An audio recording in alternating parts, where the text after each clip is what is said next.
Alexei Druzhinin, Planet Picks, Zoom are looking for news you can trust.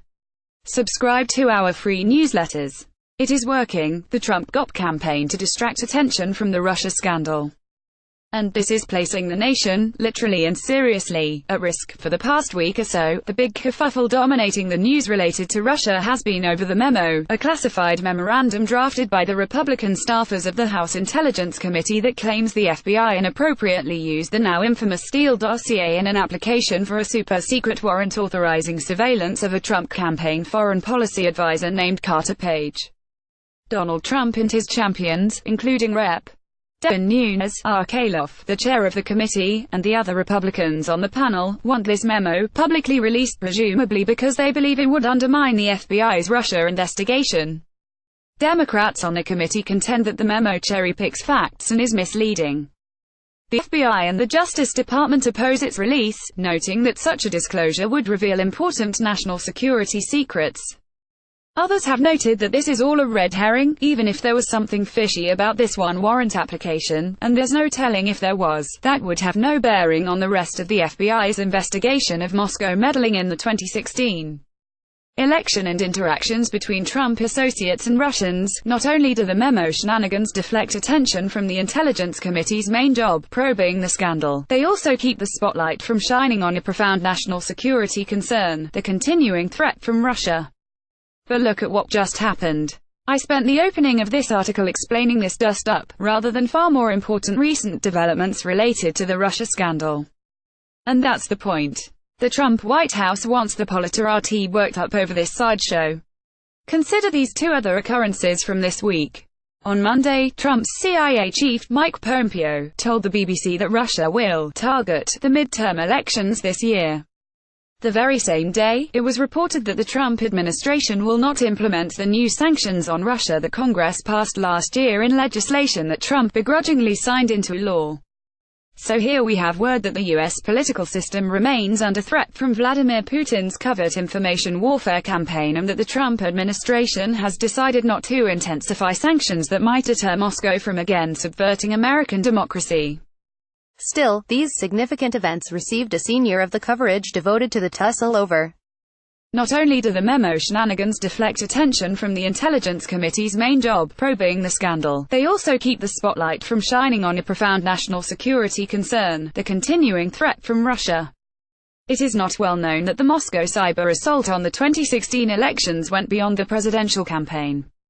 Russian hackers also broke into the Democratic Congressional Campaign Committee, the party outfit in charge of House races, and swiped and released key internal documents about some of the most important House races that year.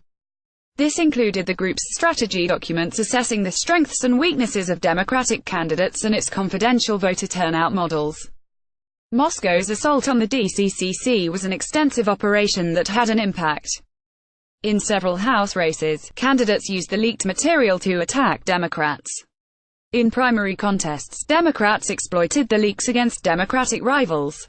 In the general election, Republicans did the same. DCCC officials came to believe the dumps were a decisive factor in several races in which the Democrat lost. This year, of course, much is riding on the midterm elections.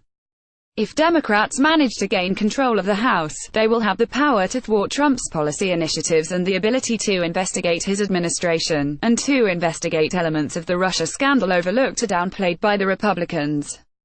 The Democrats need to pick up 24 seats to attain a majority, a tall, but not impossible, order.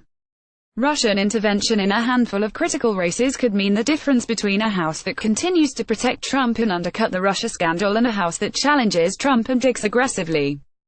So there could be much incentive for Moscow to resort to its dirty tricks again. This threat from Russia should be in the headlines, more than the antics of Nunes. Democrats ought to be publicly demanding more information from Pompeo and pressing Trump on what is being done to prevent a repeat of 2016. Trump's sidestepping of the sanctions law ought to be fully examined in light of Pompeo's underplayed warning, yet that is not what is happening. It is certainly true that the government's use of its surveillance powers, and possible abuses, is a subject worthy of congressional inquiry. And Nunes' gamesmanship warrants notice, deservedly or not. He is an important player in Washington. On Wednesday night, Rep. Adam Schiff, the top Democrat on the House Intelligence Committee, reported that Nunes had fiddled with the still-secret memo, altering the versions shared with the White House. On Thursday morning, House Democratic leader Nancy Pelosi called on House Speaker Paul Ryan to boot Nunes as chairman of the committee, but the memo and all the hullabaloo it has caused is nothing compared with the prospect of Moscow once again undermining an American election. It's a truism: Donald Trump embraces chaos. Turmoil is useful for anyone hoping to keep the truth under wraps. In this case, if the media, the political opposition, and Twitter are chasing after the shiny memo, they are not zeroing in on the shortcomings of the congressional investigations or Pompeo's statement to what the Trump administration is doing, or not doing, to thwart another Russian attack. Moreover, Team Trump wins if the Russia scandal can be made to seem like little more than a confusing partisan muddle, with participants squabbling over competing memos, so-called FISA warrants, the FBI, the Justice Department, a secret society. Uranium One, Hillary Clinton, the conduct of Robert Mueller's probe, the Steele dossier, fusion GPS, and anything other than what Putin did, how Trump aided and abetted the Kremlin's operation, and links between Trump world and Russia. It is easier to create a mess than carry out an orderly investigation into a sprawling scandal. So Trump and his comrades have an advantage, and they have exploited it well. They generate one minor attraction after another. Their supply of chaff is bottomless. Mueller appears to be steadfastly focused on his job of investigating the Trump-Russia affair for possible crimes. But he is doing so while his investigation is being bombarded each day and the Justice Department, for which he works, is under siege from Trump and his minions. And the congressional investigations, which are supposed to be aimed at unearthing the details of the Russian attack and the contacts between Trump's circle and Russians for the public's benefit, are certainly jeopardized by the attempts to distract and sabotage. One data point: since 2015, the number of Republicans who say they trust the FBI has dropped 22%. This is a sign that Trump's constant denigration of the Bureau, which does the investigative work for Mueller, has helped his crusade to delegitimize the investigation. In our nanosecond-driven news cycle, it can be tough not to jump at every new piece of chum thrown into the water. But Trump's goal is to churn and muddy. Clarity is not his friend. He benefits when diversions take hold. And so does Putin.